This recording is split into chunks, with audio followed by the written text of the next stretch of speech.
Imagine this. You're on your phone scrolling through your Twitter feed when you learn about another heartbreaking tragedy. You go on the trending page, and multiple news articles pop up describing what has happened, along with how many lives were lost. This is exactly how I heard about the mass shooting in Christchurch, New Zealand that stripped away 50 lives. I couldn't even pretend to be shocked by the news because violence has become such a norm in our society. When tragedies like this strike, most people will throw out a hashtag that says pray for New Zealand or tweet something about spreading more love, and that will be the end of it. We have become so desensitized to acts of violence that we don't even bat an eyelash anymore. Each tragedy is a reminder of how desperately gun laws need to be changed. Lawmakers in New Zealand are already planning to take whatever action is necessary to prevent these hateful crimes, which is a step in the right direction. In an article called Gun Violence in America, it said that every day 100 Americans are killed by guns. That is even more of a reason for the US to follow in New Zealand's footsteps. It's absolutely absurd that numbers this high haven't prompted better gun regulation laws. Therefore, I stand in firm affirmation of the following resolution. Gun control is the number one solution to ending mass violence. I would like to define the following terms in the proposition. First, gun control will be defined as regulation of the selling, owning, and use of guns as stated by Merriam-Webster. Second, I would like to define the word violence as behavior involving physical force intended to hurt, damage, or kill someone or something, as defined by Oxford Dictionary. While mass violence and mass shooting aren't interchangeable, the majority of violent behavior is a result of gun use directed at masses of people. So it is important to define the word mass as described by Merriam-Webster as participated in, by, or affecting a large number of individuals. Lastly, I would like to define proper as of the required or correct type of form, suitable or appropriate, as defined by Oxford Dictionary. I have two main reasons why I affirm the resolution. First, gun control will create a safer environment for people to live in. Second, gun control will reduce the number of gun-related deaths. So my first argument is that gun control will create a safer environment for people to live in. There's no doubt in my mind that the world would be a better place with stricter gun control. While laws do exist, they aren't nearly as thorough as they should be in most states. There must be a specific set of criteria required for those who plan to purchase guns, as opposed to allowing people to buy them at their own discretion.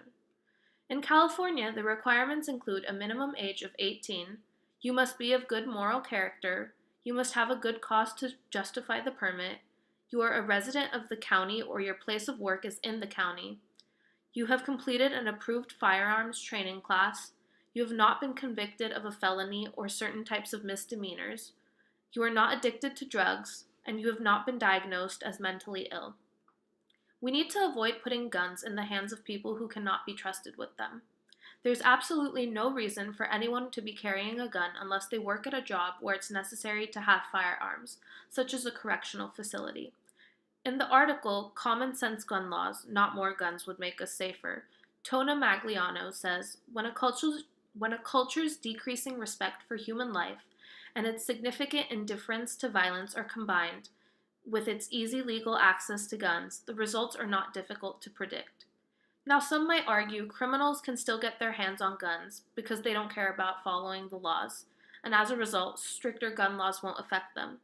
Additionally, there have been cases where people who have had access to guns for their profession inflicted violence onto others with their weapons. While both of these are fair statements, we must take necessary precautions regardless of those who willingly choose to break the rules. We cannot stop everyone, but we have to at least make an attempt by enforcing stricter laws. Lives are constantly being put at risk with the lack of gun control. Kids wake up in the morning and fear going to school. Just because someone is over the required age limits or gets parental consent does not mean they are qualified to own a gun. Like I previously mentioned, California laws say those who suffer from mental illness aren't allowed to own guns. The American Psychiatric Association defines mental illnesses as health conditions involving changes in emotion, thinking, or behavior, or a combination of these. For example, in 1998, Wendell Williamson, a law student, fatally shot two strangers on the street in Chapel Hill in North Carolina. He was later diagnosed with paranoid schizophrenia, claiming that he had been operating under the belief that he was saving the world.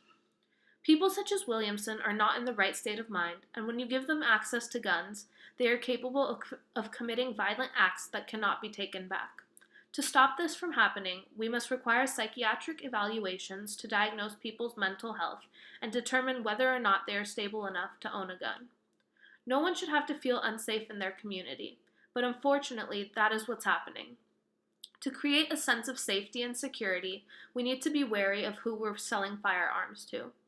These people must be fit to carry a weapon that can cause mass destruction, and it's vital for them to go through a series of motions to be assured they are doing so in the right way. My second argument is that gun control will reduce the number of gun-related deaths. In an article in the New York Times states that more people died from firearm injuries in the United States in 2017 than in any other year since at least 1968. There were nearly 40,000 deaths, which is a very alarming number, and yet somehow gun control isn't taken as seriously as it should be. Statistics show that guns are the leading cause of death by homicide and suicide. With guns being so readily available to people, they are not only using them to hurt others, but to hurt themselves as well. Hundreds are being shot and injured, all because of a weapon that should not have been in their hands in the first place. 2/3 of gun-related deaths are suicides, meaning more than half of those who are purchasing firearms do so with the intent of harming themselves.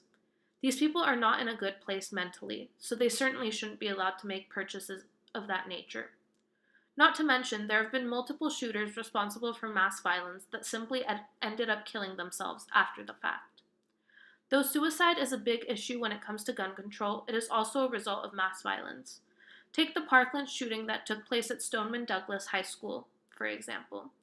This tragedy led to not only 17 deaths, but suicide deaths of 2 of the shooting survivors. Traumatic events such as these are putting kids on edge, and the only way they can think to escape the horror is to take away their own lives. If states had stricter gun control laws, they could avoid most of these tragic deaths.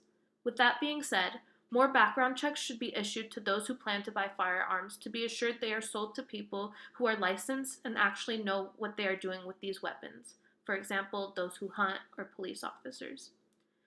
In conclusion, I stand in firm affirmation of the following resolution. Having proper gun control is the solution to mass violence. I provided definitions for the most important terms in the proposition, then demonstrated how gun control could create both a safer environment for people to live in and reduce the number of gun-related deaths.